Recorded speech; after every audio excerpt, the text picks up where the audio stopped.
How do you know it's a disorder and not a trait? Who wouldn't be a bit awkward when walking into a room full of strangers? Shyness is a trait. It's the initial awkwardness that precedes forced small talk. The mere dislike of the spotlight, but it's not distressing. Social anxiety, on the other hand, is the pervasive, intense fear of being judged, humiliated, rejected, or embarrassed in a social setting that leads to anxiety or avoidance. Although shyness and social anxiety share similar physical symptomatology, there are traits that differentiate them. And please remember this video is meant to be informative and should not be used as a rubric for self-diagnosis.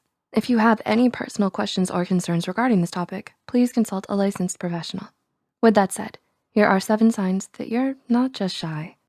Number 1, avoiding or escaping very public settings. When you find yourself in new surroundings, do you open up after a while or stick to a familiar group of people? Or maybe a bathroom nearby, or leaving early seems like a better sanctuary. Although a shy person may feel uncomfortable at the party where they don't know anyone, someone with social anxiety will avoid public settings altogether. This symptom can devolve into agoraphobia. Public situations such as dining out at a restaurant, dating, or returning an item to a store can be harrowing for someone with an anxiety disorder, where there are opportunities for rejection or embarrassment. If avoidance is not possible, those who have social anxiety may try to escape the whole situation by using extreme avoidance and escapist tactics or safety behaviors. The problem with safety behaviors is that they provide the illusion of surviving the event. However, you still feel guilty for not controlling your anxiety. Number 2, feeling very self-conscious in front of others. Do public settings make you feel uncomfortable? Does it feel as though people are watching and judging you? You might not even have everyone's attention, yet you still have an inexplicable fear that at some point, something will happen and everyone will start judging you. To someone who doesn't suffer from social anxiety, this might sound illogical, but that's the thing. Social anxieties sometimes don't have logic. They can arise at the most random moment and make you suddenly feel as though the spotlight has fallen on you. Some physical symptoms involve sweating, heart palpitations, and panic attacks. Number 3, fear of physical symptoms that may cause you embarrassment. Can you feel a certain set of physical symptoms kicking in as soon as you step out? Do you constantly cool your burning cheeks with the back of your hands? One way social anxiety can pass as shyness is through physical cues. Both have physiological similarities, such as blushing, sweating, rigid posture, and trembling. However, for someone with social anxiety, their bodily response can make them anxious. These physical symptoms add to the workload of stepping out into society. You constantly worry about how others might judge you for displaying these outward symptoms. Even having your mind go blank for a few seconds can make you feel like you left a poor impression. Number 4, fear that others will notice that you look anxious. Are you quick to avert your eyes after a quick greeting? Are you more comfortable looking around while interacting with others? While shyness can be the initial driving force, it wears off with time to the point that you become comfortable holding steady eye contact. On the contrary, social anxiety does not wear away after the first few moments of interacting. As you feel its presence, all the while you are reluctant to engage in open interaction.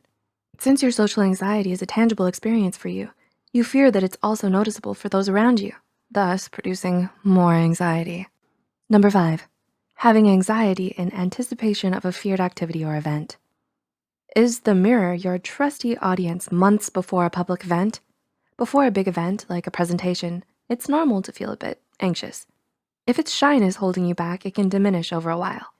However, if you experience social anxiety, you might think for months about all the things that could go wrong. In some cases, these thoughts can accumulate in your mind and lead you to avoid the event or situation. This behavior can be particularly damaging if it's school or work related. Having an honest support system can help alleviate the worst of the jitters. Number 6, a past negative social experience. Is there a rigid memory of things going awry in a social setting? When you first experience a setback at a social event, it tends to take root in you in the form of dread. However, if it was just shyness, the next time you encounter such a setting and come out unscathed, some of that dread chips away. But when you're socially anxious, no amount of chipping away is sufficient. You are always expecting the worst possible consequences. You lose interest in even working on basic social skills. Although the definitive cause for social anxiety is unknown, Researchers believe that underdeveloped social skills can lead to social anxiety. Being teased or bullied for being socially awkward can lead you to fear further social interactions and exacerbate social anxiety. And number 7, spending time after a social situation analyzing your performance and identifying flaws in your interactions. Do you mull over conversations way into the night? Are you constantly thinking up how you should have responded long after the topic is over? Sometimes we revisit past moments to learn from them and become better, but obsessing over a past detail usually ends with insecurities creeping out from the corners of your mind to make you feel inferior. However, for someone with social anxiety, obsessing over a small detail does not feel like a choice. Social anxiety is about seeing yourself through the lens of someone else. Hence, you might be prone to dwelling and analyzing past interactions, especially conversations. The trigger is in the part of the conversation that you keep replaying. Only when you figure out a better response can you let it go. Letting go is a difficult step, and it might take some time to learn. Everyone experiences anxiety to varying degrees, hence professional advice tailored to meet individual needs is essential to ensure positive results. Your apprehensions are by no means a reason for you to swear off from society. By seeking appropriate support and help, you can soon view the outside world as your conquered battlefield. Have you ever had the two mixed?